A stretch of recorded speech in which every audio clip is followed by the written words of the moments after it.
So what have we learned today? In other words, today we went from one penny on day one to day 62, becoming the richest person the world has not only ever seen, but having all the money in the world.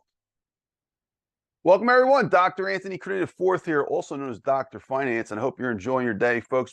This is the second part of a three-part series where I showed where you can get from one penny, folks, one penny, and 31 days later actually turn it into a very large number. So the first video, our conclusion was almost $11 million by day 31 by doubling a penny, and in 31 days that was the result. It actually started to started to take traction around the second, third week. So it's a very interesting dynamic. We're using the forces of compound interest and a specific rate of return, which is very difficult to do. It's 100% rate of return.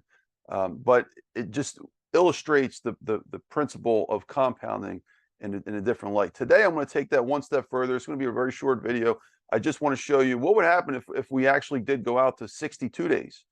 31 days in a month, and 2 months would be 31 times 2, 62 days. We did this for 2 months straight.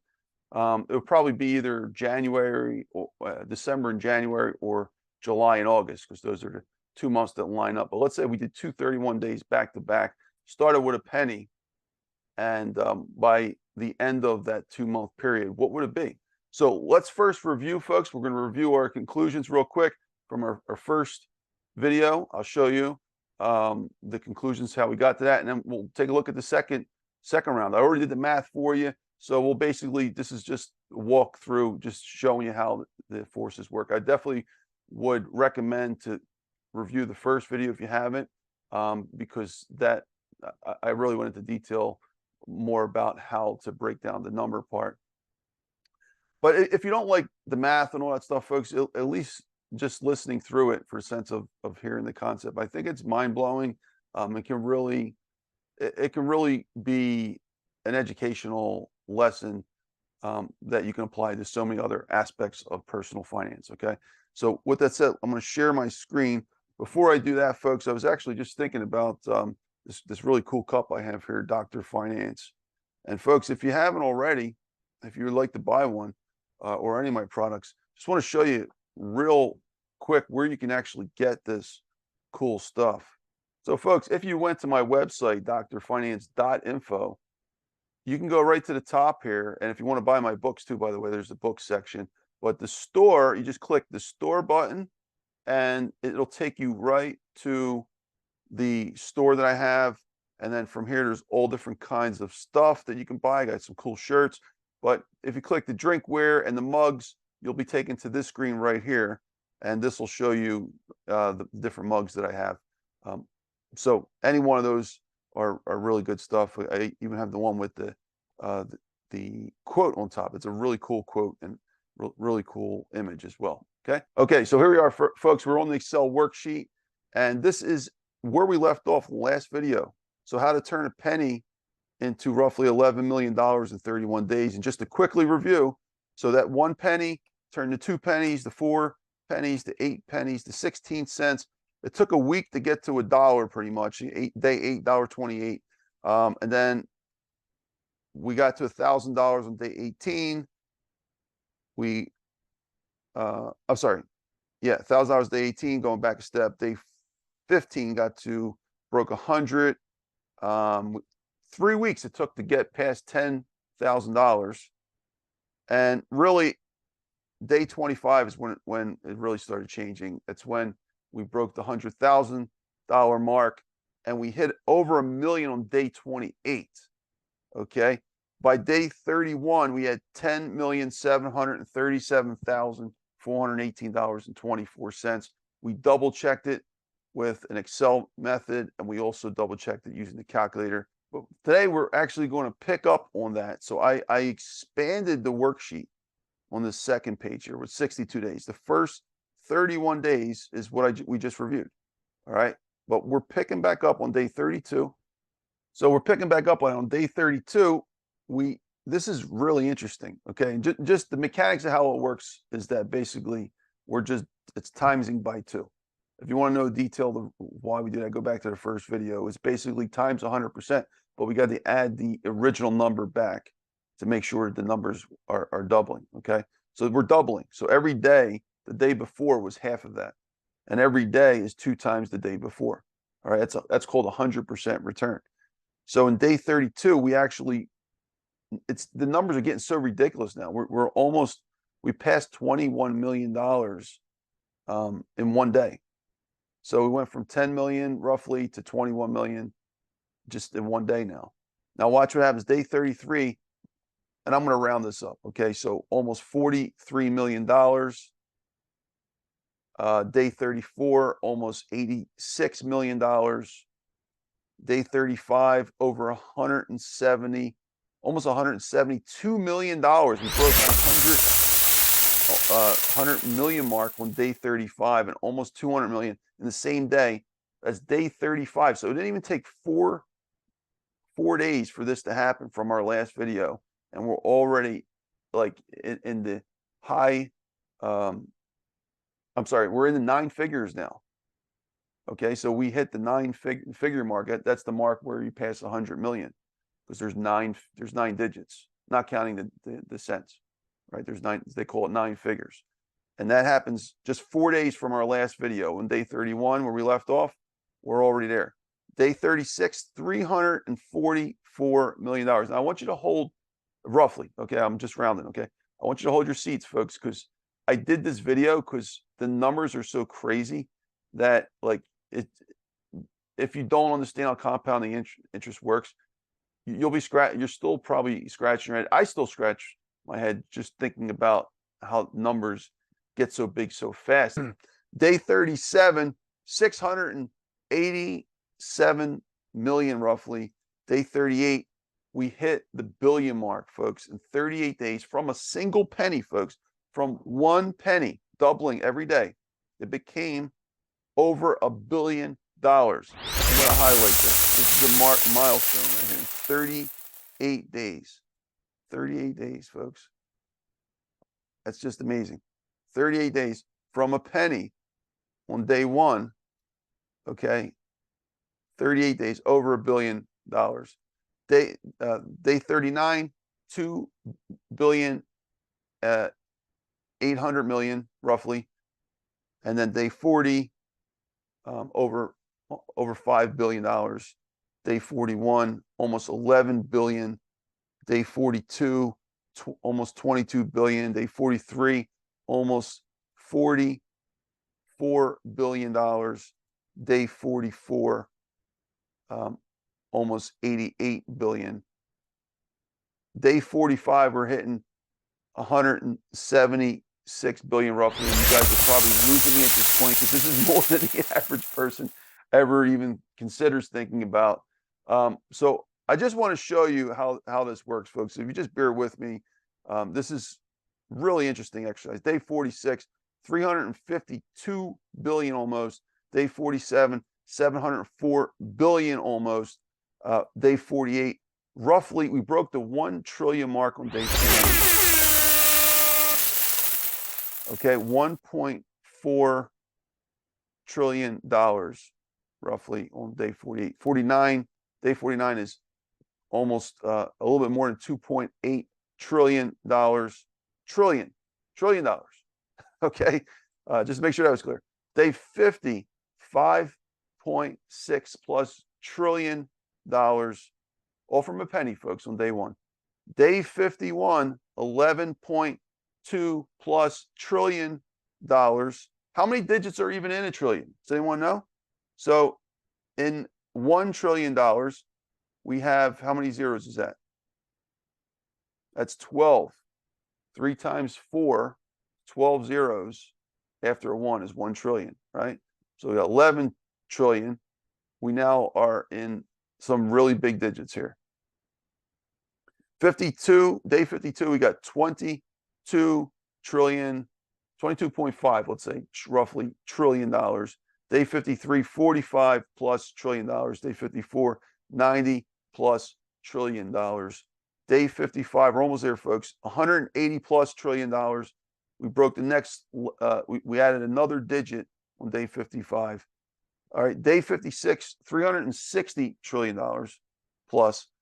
Day 57, 720 plus trillion dollars. Day 58, folks, we hit a number that is never really used in almost any aspect of real life, other than maybe certain very specific sciences, maybe rocket science or something. Even in the financial, even in the economic worlds, it's not used. It's the quadrillion. We broke on day 58 quadrillion. It's the next number after trillion. There was a point, believe it or not, centuries ago where a millionaire was so rare because there just wasn't too many on this planet. So being a millionaire was equivalent to being like a billionaire or a trillionaire today. Just so rare. No one's a trillionaire yet, but a quadrillionaire, that's the next three digits after that. That's what happens on day 58. You become a quadrillionaire, the first of its kind. You already would have became a trillionaire, the first of its kind, on day 48. You would have been the first trillionaire on day 48. Sorry for not clarifying that, but you would also be the first trillionaire, quadrillionaire on day 58. So day 48, first trillionaire. Day 58, you'd be the first quadrillionaire. Day 59, almost $3 quadrillion before. I never even said these numbers. It's so high.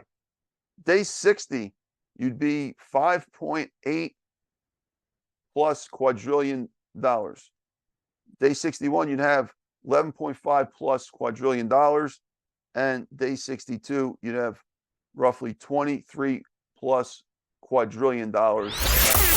I made a little note here, folks. Basically, you own the world. And the reason I say that is because roughly all the money in the world is still I believe it's still in the high trillions. But quadrillion, 23 plus quadrillion, you would basically own all the money in the world. Okay.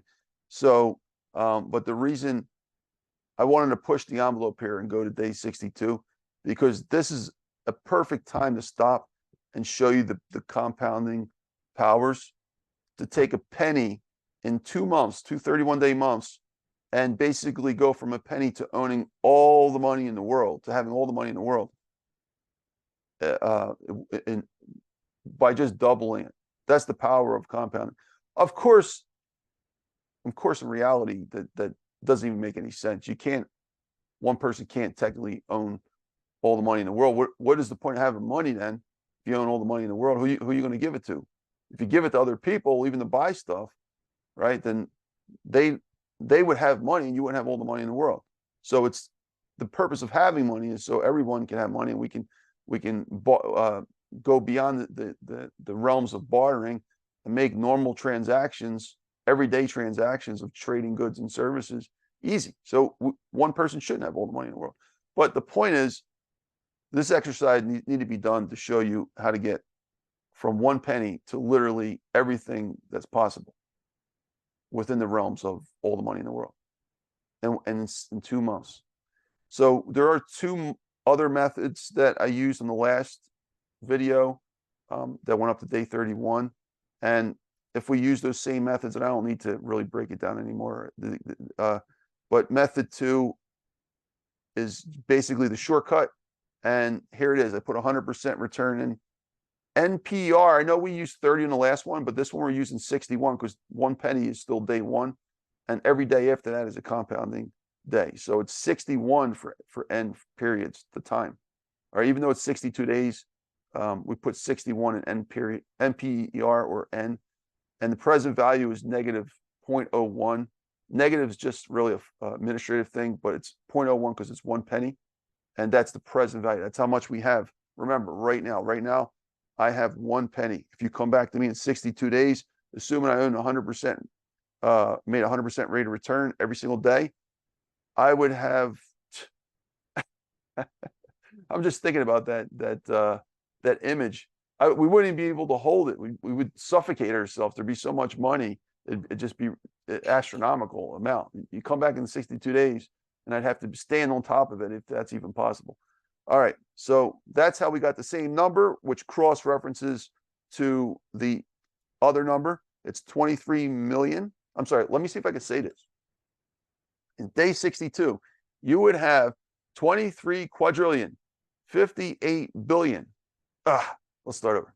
23 quadrillion, 58 trillion, 430 billion, 92 million, $136,900.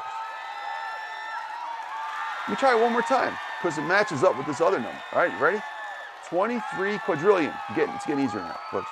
23 quadrillion, 58 trillion, 430 billion, 92 million, $136,900. Folks, you have to be in full concentration mode when you say a number like that. It's a lot. All right. So the only other thing I want to add to this is that using the calculator is basically too many digits. I wrote here broke with an error. It's technically not broke. It just shows that these old calculators, I use the financial calculator HB10B2. They only have so many numbers, so they can't really do this. I'm going to show you real quick how it's done. I put 61 for N, 100 for IYR. I put 0.01 negative. That's a penny for present value. We do nothing with payment. That's the next button over. You don't put anything in here. And then we just hit future value. And that's the number. And it's basically similar to those numbers. And I'm starting to think that the E at the end has to do with the number of digits, but it doesn't matter because I always stop right there. And the number's not relevant. Like if I don't get an exact number, I don't want it. So this is not good enough for me. So I don't really calculate too many problems that goes beyond that, the number of digits that can be handled by the calculator. So, but if you want to see what a real error looks like on the calculator, you can do, put a whole bunch of nines in, hit N, put a whole bunch of nines in for IYR, put a whole bunch of nines in for present value, and then hit future value. That's a real error. It says O flow. O flow. Sometimes it says error. It's basically, I wouldn't trust that number. But the beautiful thing about Excel is you can really go it's almost unlimited amount of numbers. And maybe on video 3, I'll show you how that's done. So that's it for now, folks. So what have we learned today? In other words, today we went from 1 penny on day 1 to day 62, becoming the richest person the world has not only ever seen, but having all the money in the world. Because we would be worth over $23 quadrillion. That's just crazy. From 1 penny, from taking 1 penny and doubling it every day. So I appreciate you guys. I hope you enjoyed this video. I know there's a little bit of math involved, and I know that's boring for some people, but if you really deeply thought about something like this, it's just amazing where it could be applied to. So folks, Dr. Anthony Carino IV here, also known as Dr. Finance. You can find out more information from my website, drfinance.info, about me and my products, including my books. My first book I wrote as a university professor back in 2013, The Necessity of Finance, which covers a lot of this material, by the way. And then The Most Important Lessons in Economics and Finance back in 2014. And The Survival of the Richest. A lot of my conclusions were there from 2016. See you guys on the next video. Thank you. Let us know in the comments, by the way, if you like this stuff. I mean, I'm going off course a little bit, doing some of these math problems. I know you know me from the podcast and all that stuff, but of course, if you read my books, you would know that I'm into this kind of stuff too. But actually demonstrating this to the public in this way, I want to know what you guys think. All right, if you enjoy these kind of videos, and I'll consider making more. So thanks again, folks. We'll see you in the next one. Bye-bye now.